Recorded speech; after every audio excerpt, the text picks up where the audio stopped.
সেই বাদশাকে বাদশার বুকের উপরে এনে ঘোরানো হবে।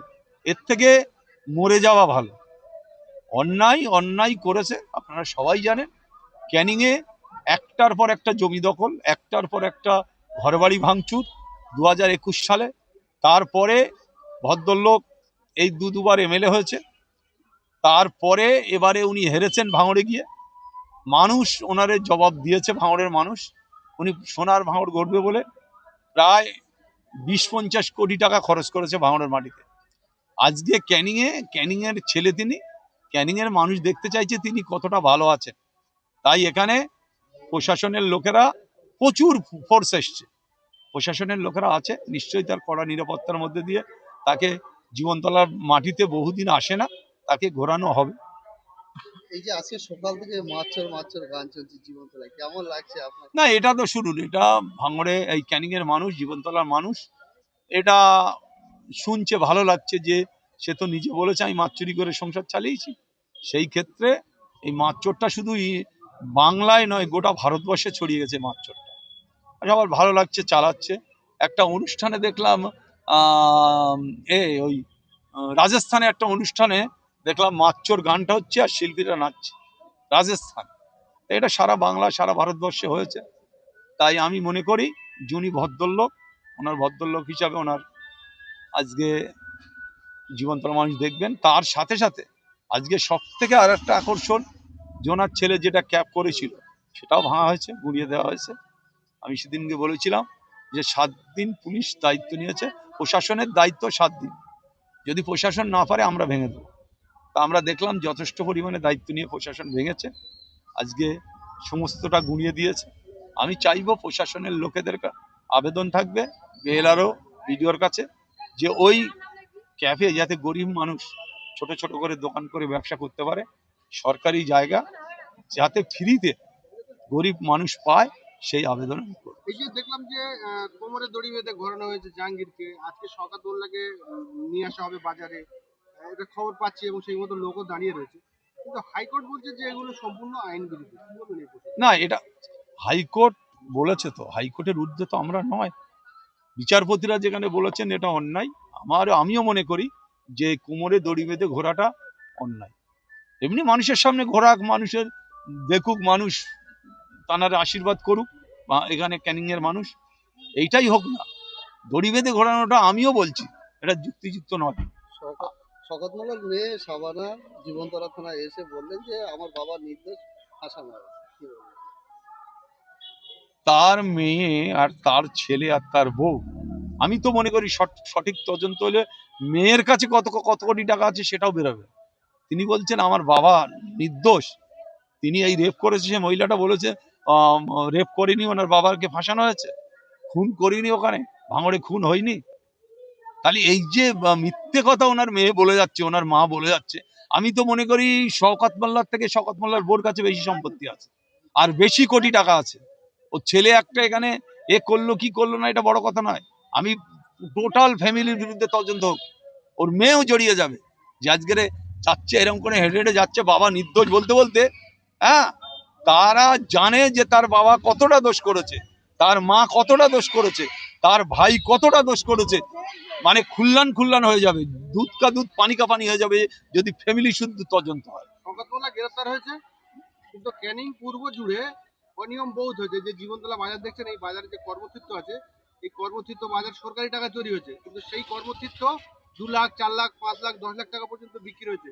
এই আপনি দাঁড়িয়ে আছেন লাইনে, যে দোকানগুলো আছে, এই সমস্ত দোকান সরকারি টাকায় তৈরি হয়েছে এবং নেতারা প্রত্যেকের কাছে 5 লাখ, 10 লাখ, 2 লাখ টাকা করে নিয়েছে। সেই অপরাধীরা এখন দিব্যি ঘুরে বেড়াচ্ছে।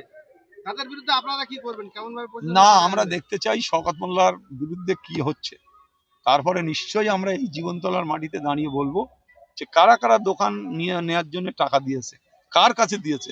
আমরা সেটা নিয়ে পরবর্তীতে আমাদের কর্মসূচি আছে, আমি সেটা করব, এই জীবনতলার চৌমাথায় দাঁড়িয়ে সেটা করব।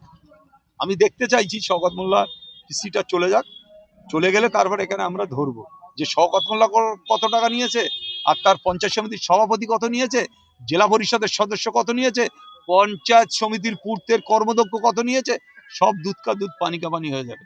আমি টোটাল দোকানদার ভাইদের কাছে আবেদন রাখবো যে আপনারা কত টাকায় দোকান নিয়েছেন, সেই টাকা ফেরত দিতে হবে। আপনারা দেখছেন না বিভিন্ন জেলায় ধরে কান ধরে বসিয়ে রেখে তার টাকা ফেরত দিচ্ছে। তা এদেরও কান ধরে বসিয়ে রেখে টাকা ফেরত দিতে হবে। সেটা আগামী দিনে আমরা কর্মসূচি আছে, আমরা সেটা করবো। এই যে শওকত মোল্লাকে ঘোরানো হবে আর আপনি এলাকায় এসেছেন, এটা কি দেখতে এসেছেন না এমনি কোনো কাজ? আমার একটা কর্মসূচি ছিল, কর্মসূচি মানে সকাল থেকে কর্মসূচি, 1000 লোক খেয়েছে। আমার একটা পার্টি অফিস উদ্বোধন করেছে। আমি তো এসেছি দুপুরের আগে, পার্টি অফিস উদ্বোধন, 1000 লোক খেয়েছে, সেখান থেকে আমি ফিরে চলে যাচ্ছি। এইটাই, আমি এখানে ঘোরানো হবে আমি জানিও না, আমার শোনারও দরকার নেই, আমার জানারও দরকার নেই।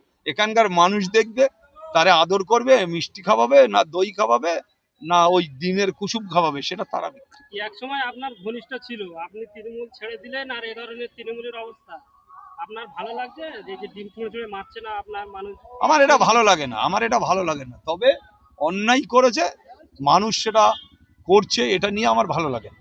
যে একটা ডিম ছুঁড়ে মারলাম, একটা ইট ছুঁড়ে মারলাম, এটা ঠিক নয়। তবে অন্যায় করেছে তার বিরুদ্ধে ব্যবস্থা নেওয়া হোক। কোর্ট যথেষ্টভাবে দেখছে, পুলিশ দেখছে। আমি চাইবো সঠিক তদন্ত, সঠিক বিচার এই শওকত মোল্লার ফ্যামিলি বা শওকত মোল্লার বিরুদ্ধে। এই যে জীবনতলা বাজার যারা টাকা দিয়েছে, মোটা টাকা দিয়েছে, 2 লাখ 3 লাখ 4 লাখ করে টাকা দিয়েছে, তারা তো কেউ সামনে এগিয়ে আসছে না, অর্থাৎ অপরাধীকে আড়াল করছে বা অপরাধ করার ইন্ধন যোগাচ্ছে কিন্তু এরাই।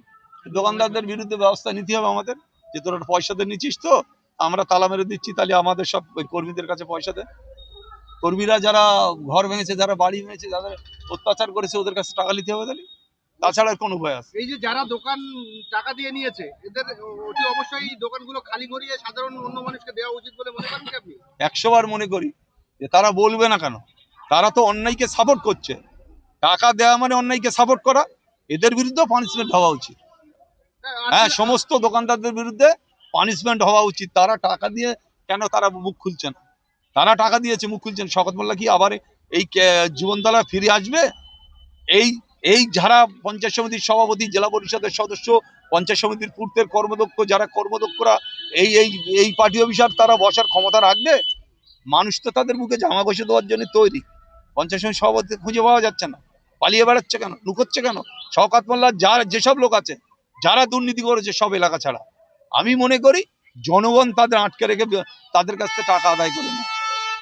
আমরা সূত্রমত খবর পাচ্ছি যে জীবনতলা থানা থেকে হয়তো 2023 সালে কেসে শওকত মোল্লাকে বিজয়গঞ্জ থানা বা ভাঙড় থানায় নিয়ে যেতে হবে। হ্যাঁ, সে তো আছে, অবশ্যই ভাঙড়ে যাবে, ভাঙড় থানা না, বিজয়গঞ্জ থানা, কাশীপুর থানা যাবে।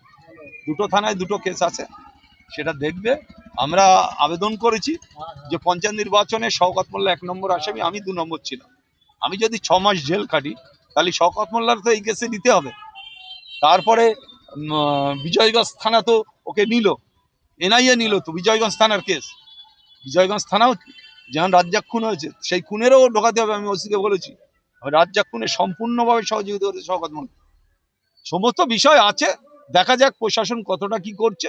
তার পরবর্তীতে নিশ্চয়ই আমরা মাঠে নামবো, ভাঙড় ক্যানিং আন্দোলন হবে। ধন্যবাদ।